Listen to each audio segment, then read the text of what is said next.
Magandang araw po. Narito na po ang magiging lagay ng panahon ngayong araw ng Miyerkules, June 26, 2024.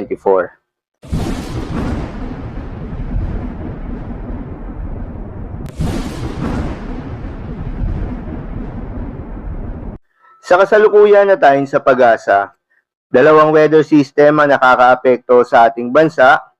Una na riyan ay yung Intertropical Convergence Zone o ITCZ na nakakaapekto sa buong bahagi ng Mindanao. Dahil dito, asahan na maulap na kalangitan na may kalat-kalat na mga pagulan at pagkidlat pagkulog.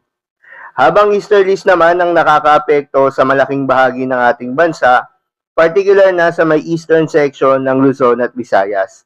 Kaya naman asahan rin yung maulap na kalangitan na may kalat-kalat na mga pagulan at pagkidlat pagkulog.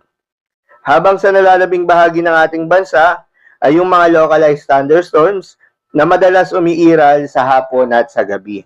May nabuong low pressure area sa loob ng ating Philippine Area of Responsibility na nakapaloob sa Intertropical Convergence Zone o ITCZ. Huli itong namataan ng pag-asa sa layong 365 kilometers east-southeast of General Santos City at kumikilos ng mabagal pa westward.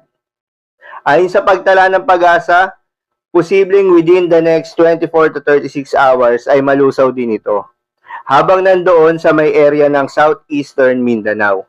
Ngunit itong low pressure area at intertropical convergence zone ay asahan na magdadala ng mga malalakas na mga pagulan sa bahagi ng Mindanao. Dahil sa epekto nitong easterlies, asahan ngayong araw ng Miyerkules sa Bicol Region, Eastern Visayas, Aurora at Quezon ang maulap na kalangitan na may kalat-kalat na mga pagulan at pagkidlat pagkulog. Posible ang mga pagbaha o pagguho ng lupa dahil sa katamtaman hanggang sa kung minsan ay malakas na pagulan. Habang sa Caraga, Davao Region, Soc-Sargen at Northern Mindanao ay asahan naman yung epekto ng Intertropical Convergence Zone at Low Pressure Area. Dahil dito, makakaranas ng maulap na kalangitan na may kalat-kalat na mga pagulan at pagkidlat pagkulog. Posible rin ang mga pagbaha o pagguho ng lupa dahil sa katamtaman hanggang sa kung minsan ay malakas na pagulan. Sa Metro Manila naman at nalalabing bahagi ng Luzon at Visayas, asahan naman yung bahagyang maulap hanggang sa maulap na papawirin na may kalat-kalat na mga pagulan o pagkidlat pagkulog. Dulot rin yan ng easterlies. Posible ang mga pagbaha o pagguho ng lupa during severe thunderstorms. At sa nalalabing bahagi naman ng Mindanao ay asahan rin yung bahagyang maulap hanggang sa maulap na papawirin na may kalat-kalat na mga pagulan o pagkidlat pagkulog. Dulot naman yan ng ITZZ. Posible rin ang mga pagbaha o pagguho ng lupa during severe thunderstorms. Madalas nabobuo ang mga thunderstorms sa ito tuwing hapon o gabi na maaaring magtagal ng 1 hanggang 2 oras. Ingat sa mga posibleng pagbaha o pagguho ng lupa during severe thunderstorms. Ugaliin rin na magdala ng payong pananggalang sa mainit na araw at posibleng pag-ulan sa hapon o sa gabi.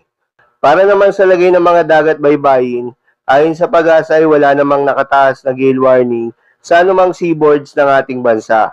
Kaya naman malayang makakapamalaot yung mga kababayan nating mangingisda at yung may mga maliliit na sasakyang pandagat. Asahan ng banayad hanggang sa katamtaman ng mga pag-alon. Ngunit iba yung pag-iingat pa rin lalo na kung meron tayong offshore thunderstorm activity. Asahan pa rin yung mga tsansa ng malalakas na hangin at kaakibat nito ang bahagyang pagtaas ng mga alon. So, yun lamang po para sa lagay ng panahon ngayong araw ng Miyerkules. Keep safe everyone.